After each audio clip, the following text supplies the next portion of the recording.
It sounds more like it's a temporary type thing. And when did you last eat? Oh, yeah. I urinated last night. Lunchtime, 12 o'clock. Today at 12? Yeah. I had pepperoni pizza and soda. Oh, nice. And have you managed right, to you keep have to that have down? one. You haven't vomited or anything, have you? No. So, Keep it nice, but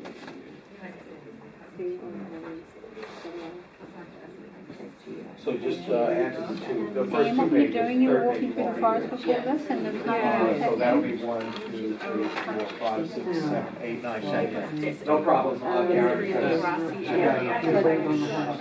I went away on the weekend, I've come home, I've had dinner with my family, and then I became sick 4 hours after dinner. Do you know what sort of snake it was? I left the trail because I really needed to go to the toilet. Well, what type of retreat I was don't it? know.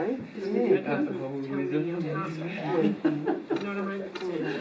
You guys are done. You guys are done. So then I became sick 4 You hours guys are after I done. had dinner with my Said it family. all. 4 hours. Yeah. No, but that doesn't matter as long as you know it's a blood on the mobilise. So we look at the whole market. 1 minute, folks. 1 minute. On the medication. Thank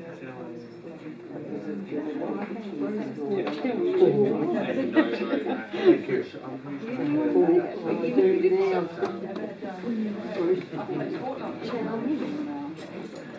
Okay,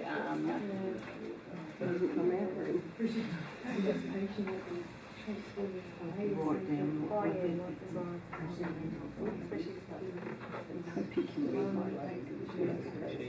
Just so you know, the next one is the CT6. That's the last one we're going to do. It's all the same description. In case you want to see it. Yeah, so you just write that. But we're not going to practice it. We're just going to demo it. Well, I only 40, 45 minutes. Well, you've been at a retreat. So I wanted to everyone to practice it at least once, but it's not enough time because I got a slide presentation, then the Thank actual you very much. demonstration This is 3 like a mini times. holiday for It'll you. probably take up all the time, especially the middle because you have to entertain questions and explain. Yes, yes. oh, nice. So you got Wow. so that's it. Well, I have to use One of the Vita. whales. Well, it's their way. That's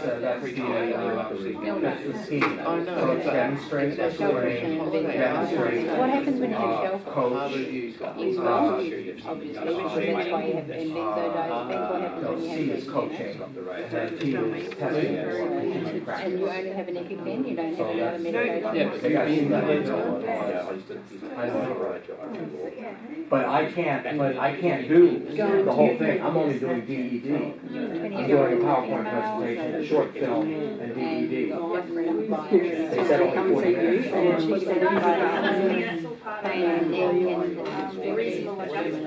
Yes, there you go. I'll use that.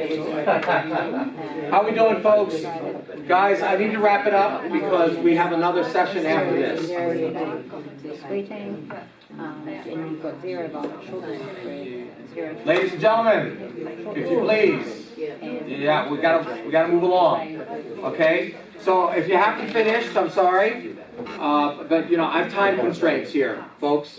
I have time constraints, so I just have to follow them, okay? Because I'd like to do this next thing with regards to this, all right? So I think I only have enough time to do one from each table.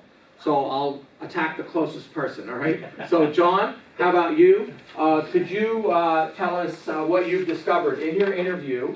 And if you would follow it to a natural conclusion, right? What do you think the problem is? And I'll ask you what protocol we'll use. Go ahead. Sure. Just tell us. Huh? Okay, I arrived at this patient, a motor vehicle accident, and she's got an issue, she can't move her legs. She was in the back of the vehicle when they were actually hit by another car. She got out and realised that she couldn't walk. She was actually asleep at the time of the accident, so was unaware of what was actually going on before that. It is both legs that she's having the issues with. She does have also issues breathing. She has right-sided chest pain, and she's quite thirsty as well. And nothing that she does relieves any of these other symptoms. She has allergies to peanuts and shellfish. Uses an EpiPen, and mum gives her vitamins every morning. That's all for medications. Past medical history, she's had anaphylaxis, and she was in hospital 12 months previously, and she had a fracture to her lower left arm. Last meal was a late breakfast where she had Weet-Bix and juice, and all the events leading to this, they were just driving home. She was a backseat passenger, or actually asleep in the back of the car when it was actually struck. Okay. So, what do you think is going on with this patient? I'm believing, without actually doing the examination, Okay. that there's this... If you want to ask questions with regards to the examination, I'll fill it in for you. Yeah, I'm pretty much thinking there's immediately a spinal injury, a lower spinal injury. With the chest pain, as it's on one side, it could be a broken rib. Right, okay. But without palpating and things like that. And it is only a young child. And there is point tenderness on that side. So that certainly confirms that. Plus the anaphylaxis is a not that it's an issue today, but and the thirst, obviously you've got possibly having the shocking too. That's right. So it will be a load and go and Okay, but how would you package this patient up? very carefully. Okay, what protocol would you use? Well, she's already out of the vehicle.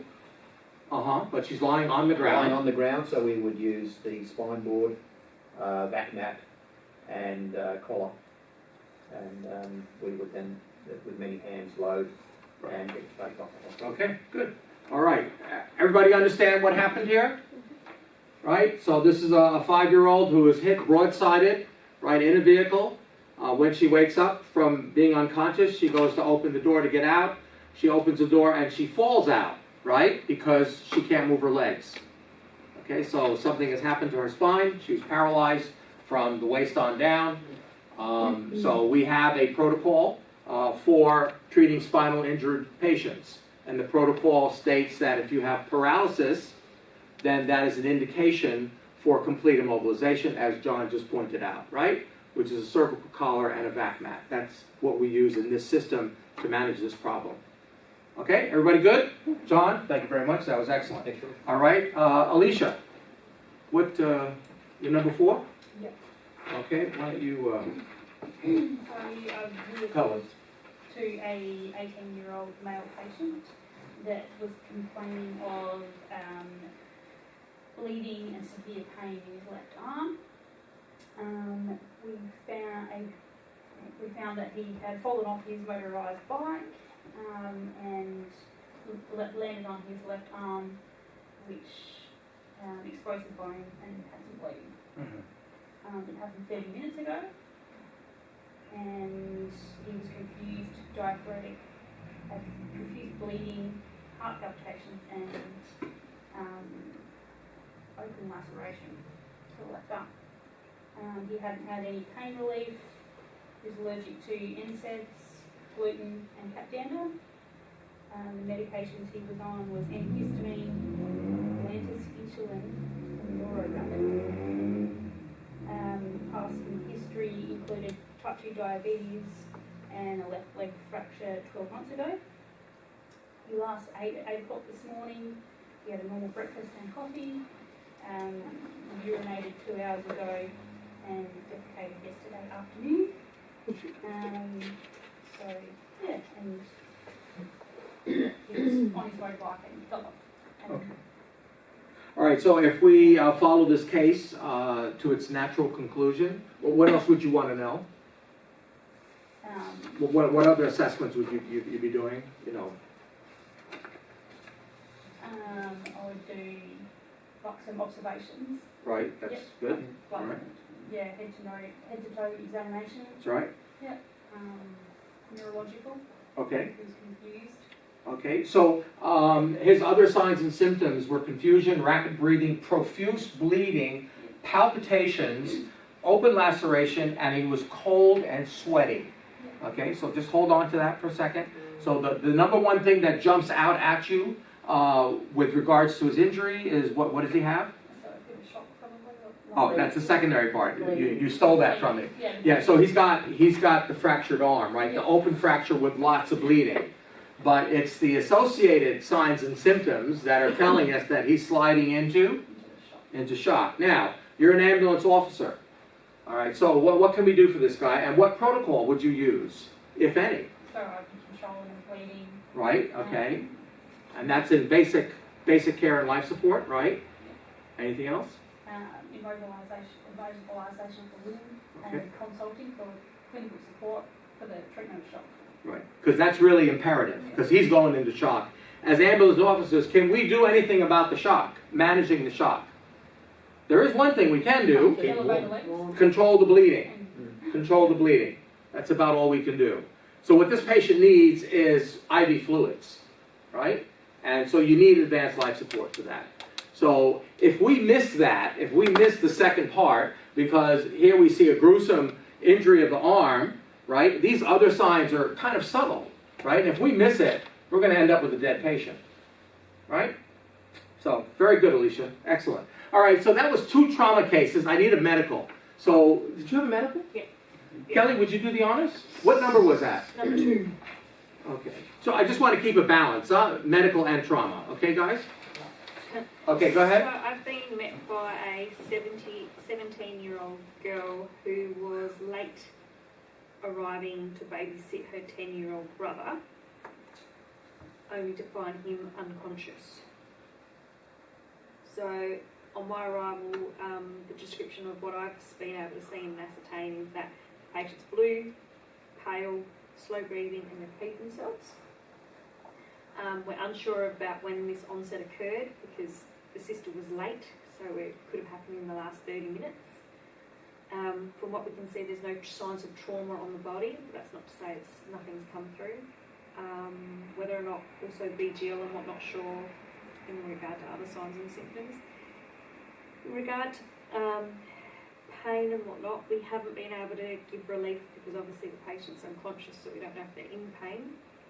But that being said, because they are blue, we'll be looking at oxygen to increase those decreased O2 sats. In regard to past medical history, the patient's allergic to penicillin, which to our knowledge he's not ingested. He's on no other medication. He is autistic though and is poorly socialised as a result. She is able to tell me that he's had a sandwich but unsure when, and he's, apart from the fact that the patients feed themselves, which we don't know if that's part of him being him or part of what's happened.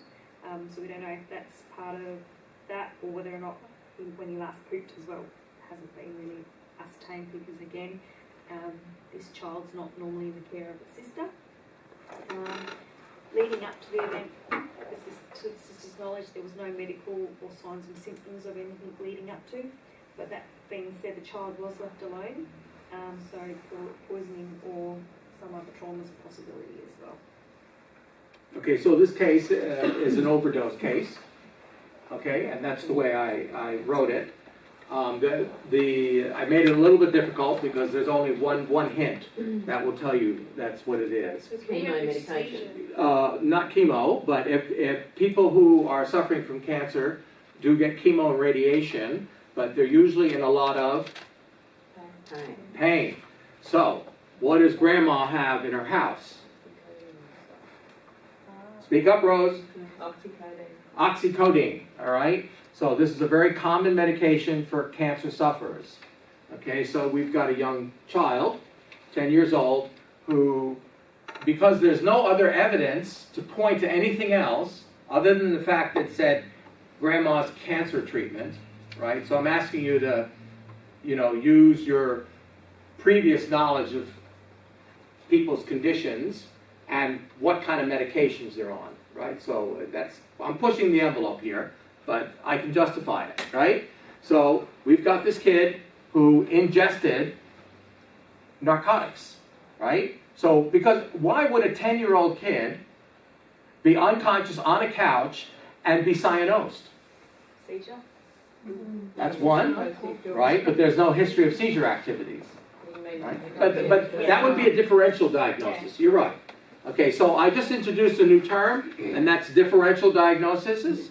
So what that means is that if you have an unconscious person, and you're not sure exactly what it might be, but it could be a bunch of possibilities. So this is a possibility. It could be seizure activity. It could be an overdose, right? So those are the two differential diagnoses. But what would you do in an emergency situation? The child is only breathing 6 times a minute, right? So you would ventilate the child and you would have to take a guess. You'd have to take an educated guess and say, you know what? Let's call it in. Let's give this child naloxone. And guess what? Naloxone is a benign agent. If you give naloxone to somebody, and if it doesn't reverse the narcotic problem, it doesn't hurt them. But it's diagnostic, right? Because if they are suffering from an opiate overdose and you give them naloxone, it'll block the opiate from reaching the cells, and they'll start waking up again and start to breathe again for you. Okay? All right, excellent. Kelly, thank you very much. That was good. All right, I'm going to stop there, right? So we need to take like a 5-minute break so that I can rearrange the classroom. So guys, was this helpful in doing this exercise? Does it work for you? Yes, Does it help you? Okay. So, you know, obviously this was designed to be a review for the ambulance officers, right? Because we're all supposed to know how to do this. And this is to allow the other folks that we share our lives with, the ambulance assistants and recruits, to let them see, you know, what we do, right? What we're responsible for. So when they see us working, this is what they're going to be exposed to. And if they're going down the same road, eventually they're going to have to be doing this as well, right? Okay, guys, thank you very much. And I'll see you in 5 minutes. Can you guys help me? Yeah, go ahead. I'm just going to stop. So you know what I want to do?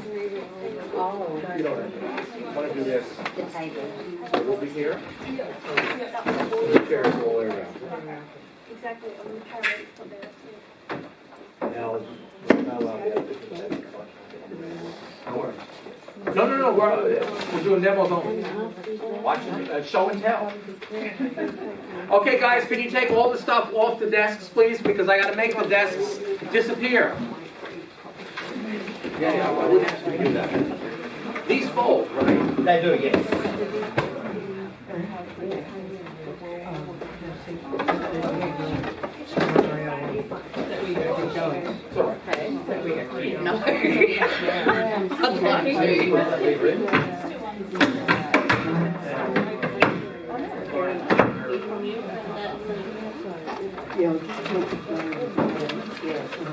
What do you think? All against here? Get out of your own zone.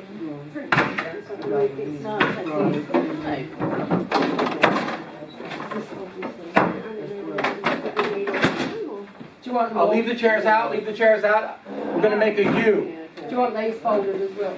Just the tables. Just leave the chairs out. Just leave the chairs out, please. Yes. I'll just tell Joe. Well, thanks for coming, Joe. That was good.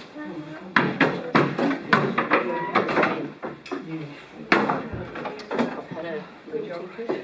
Yeah. Not at all. Yeah.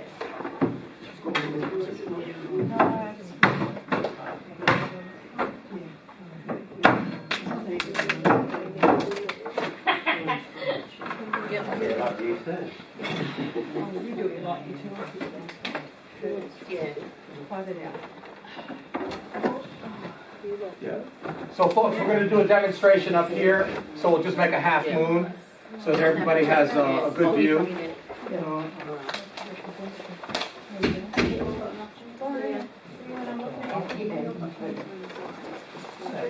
More bums on seats, getting more bums on seats. Thank you. Thank you. I'll be... Yeah. Right up. Yeah, but I think it's gone out of overtime.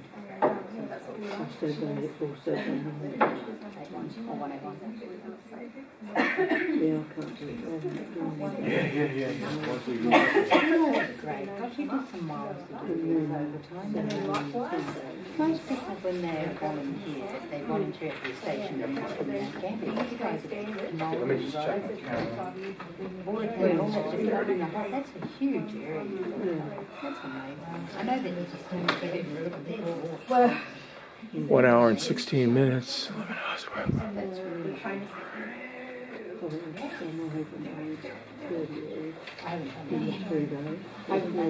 I'm still considering whether Yeah. it's viable for me I'm gonna sit for a minute. because it's really complicated. I end up with this volunteership. How we doing? That's good? They're going to be out on the overtime, if you know what I mean. And now for the last piece de resistance. So I don't mind if I go any places way. Even so, there's still some people on speeds and on the road and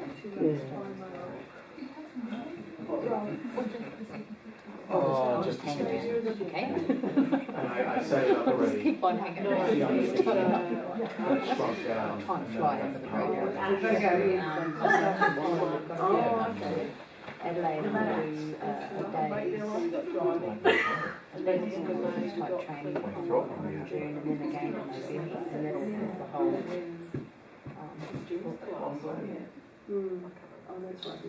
So, and I think it's looking at this training. But I quite enjoy coming to these. I do. 2 more minutes. Take a break. You know what I mean? Oh, you didn't tell us that. I didn't tell you to take a break? No, I was probably talking, sorry. Oh, it's all right. Anybody needs to run to the bathroom? It's okay. Too late, I need 1 2 minutes. You need more than 2 minutes. It's all right. We'll forgive you. Thanks. We're just missing David, right? Oh, that's normal. He's always busy. Yes.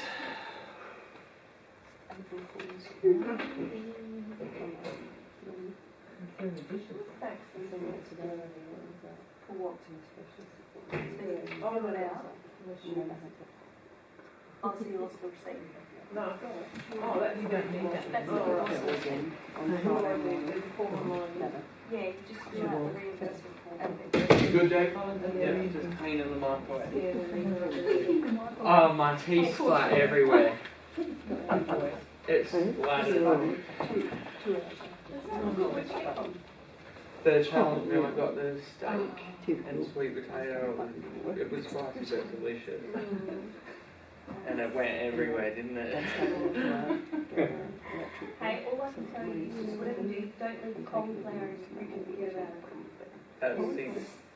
really? Someone left one in the fridge at work, Yep. and we couldn't work out where the smell in the corridor was coming from.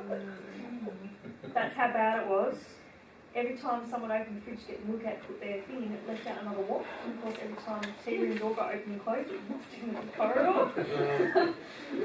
Oh, sounds like it got fermented.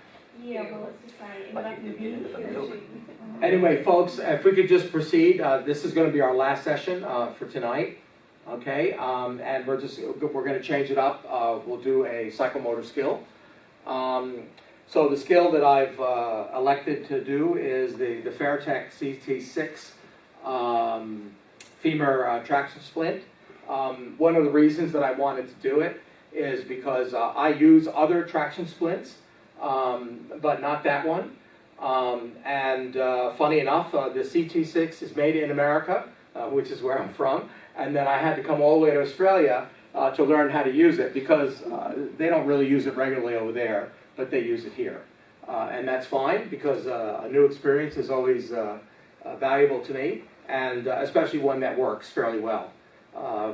And it's, you'll see, most of you I think are familiar with the device, so we're just going to basically review this and go over it. So what I have is I have a PowerPoint and short film about the CT6. And then after that, I'm going to ask David and Alicia, if you guys don't mind, to help me. So we'll do a demonstration of how to use the CT6. I'm going to be demonstrating it a certain way. And what I mean by that is I'm going to demonstrate, we are going to demonstrate the skill without any explanation the first time, in real time, as if we were doing it on a real person.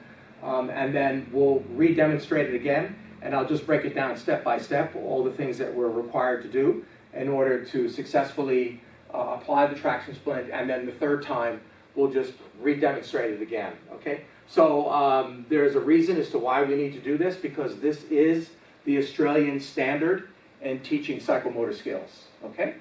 And so that's what we'll be doing tonight. Okay, everybody good? Excellent. Okay, so let me just start by going here. Oh, I got logged out.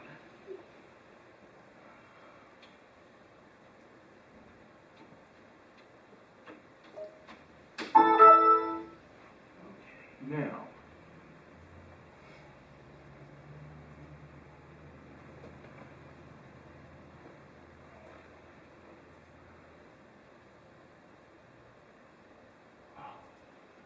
Okay, so we can see the picture down here, the CT6, right? That's the device that we use.